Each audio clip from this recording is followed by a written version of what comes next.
Alright guys, day 2 of Unit 13, we're going to factor using GCF. Okay, factor using GCF, and GCF is the greatest common factor. So this is the first method of factoring.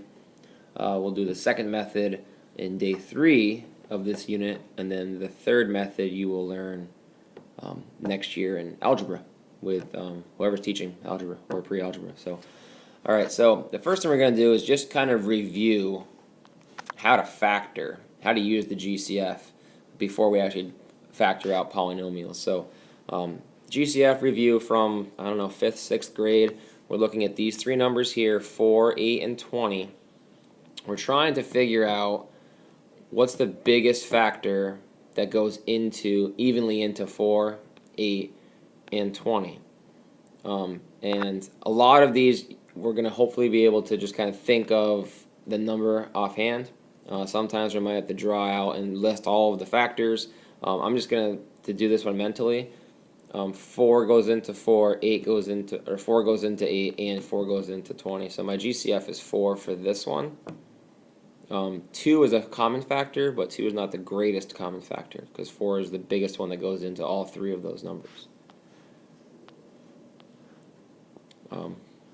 Want to do them all? Let's do the odd still. Let's do 1, Okay. 3. So we'll go right down to 3 and do 6, 18, and 33. Okay.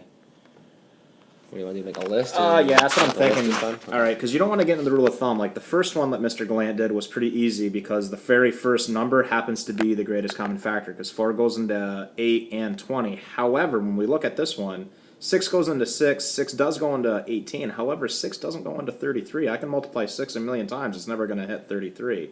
So for this one, I'm just going to show you the long way quickly. So remember, factors are numbers that multiply together to equal 6. So we got 1 and 6, and we have 2 and 3, right?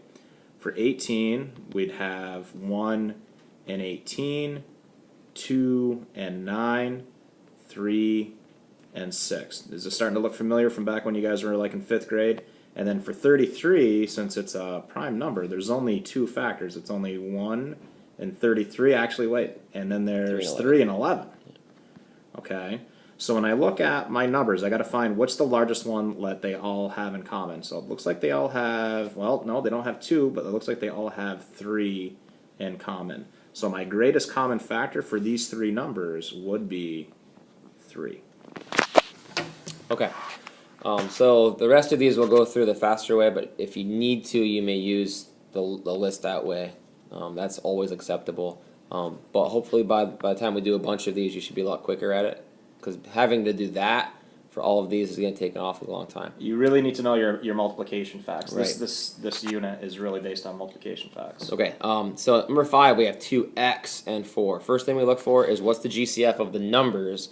2 goes into both 2 and 4. 2 is the only, other than 1, 2 is the only one that goes in. So 2 is definitely our number.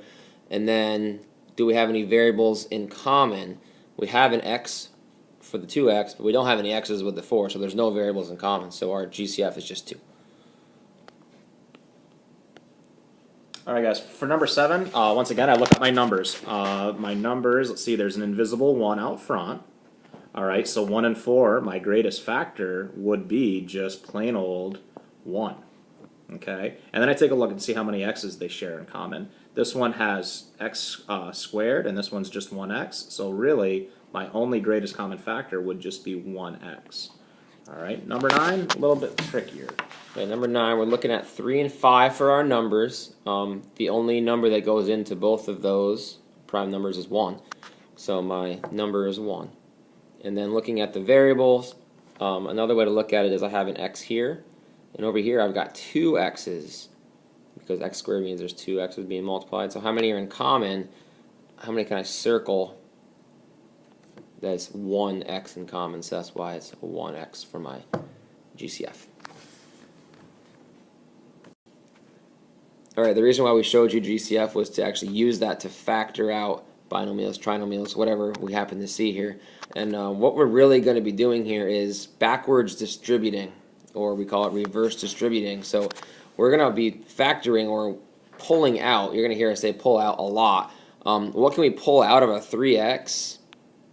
and a 12, what goes into both of those two things?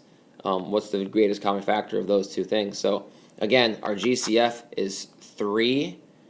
The GCF is 3 because 3 goes into 3x and into 12, and there's no variables that go into both, so we can't use a variable. So I'm going to pull out my 3. And then I'm asking myself, what did I multiply by 3 to give me 3x plus 12? So 3 times x would give me that 3x. So I'm going to put an x in here. And then I know it's positive because I'm multiplying 3 times a positive something to give me 12. So 3 times a positive 4 gives me that 12. And then we can go back and check and make sure it works. Distribute 3 times x, that's where 3x came from. 3 times a positive 4, that's where my positive 12 came from. So we really just did backwards distributing, and that's factored out. All right, guys, first thing that they're going to do with these problems is first you got to figure out what the GCF is. So for number 13, I'm looking at 4x and I'm looking at negative 10. My greatest common factor, just because I've been doing this for a while, is that I know that 2 can go into both 4 and 10. That's going to be the largest one. And then I take a look at my variables. I have an x here for 4x, but I don't have an x for 10. So my GCF, my greatest common factor between those two terms, is going to be 2. All right? What Mr. Gallant did in the first problem, essentially what we're doing is we're dividing the whole entire thing by the GCF. So I'm going to draw my division line, and I'm dividing this by 2. So I'm going to take my GCF, I'm going to stick it out front, and then I'm going to put my parentheses down. What is 2 divided by 4x? That's going to give me, 2 goes into 4 twice, and then I just bring down my x. How many times does 2 go into negative 10? Negative 5 times. And that's how you do GCF for a binomial. Okay, that's a second way you could do it. Either way is fine with us. So we could just kind of think about it and get the answer like I did up here, or you can divide by the GCF and get your division, the answer to the division inside the parentheses. Just don't forget to put your GCF out front here. So either way is fine with us. Okay, let's go down to number 17. Number 17, my GCF. My numbers, I got a 3 and a 9, so I know 3 is my GCF for those two. And then I'm looking at my x squared and my x. Well, they share an x, so my x is going to have to be in my GCF as well. So my GCF is 3x. And then what am I multiplying by to give me 3x squared?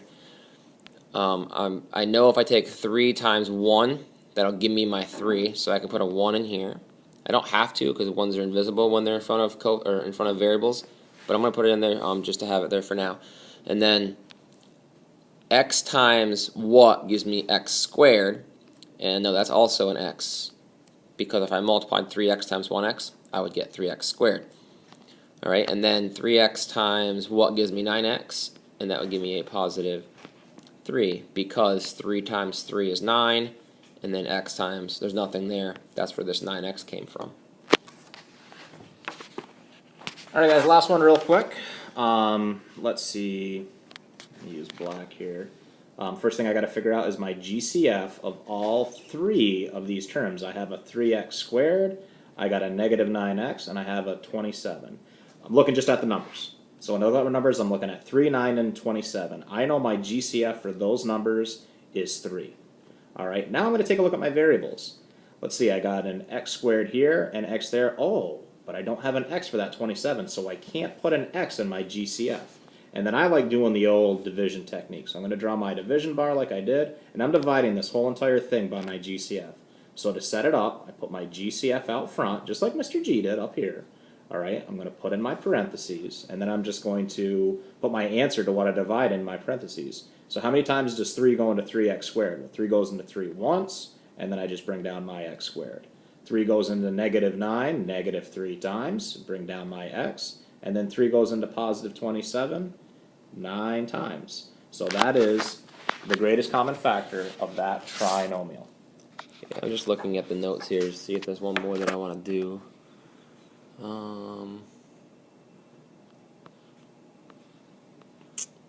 I don't see one. We're going to have lots of practice in class. Okay. on this stuff. So So the requirements, make sure you have the odd answers down for your notes, and then we're just gonna practice a lot of this for the next couple days. and one more day of notes for the year. Yep. Mr. Wells, we're done. We're pretty much done. Yep.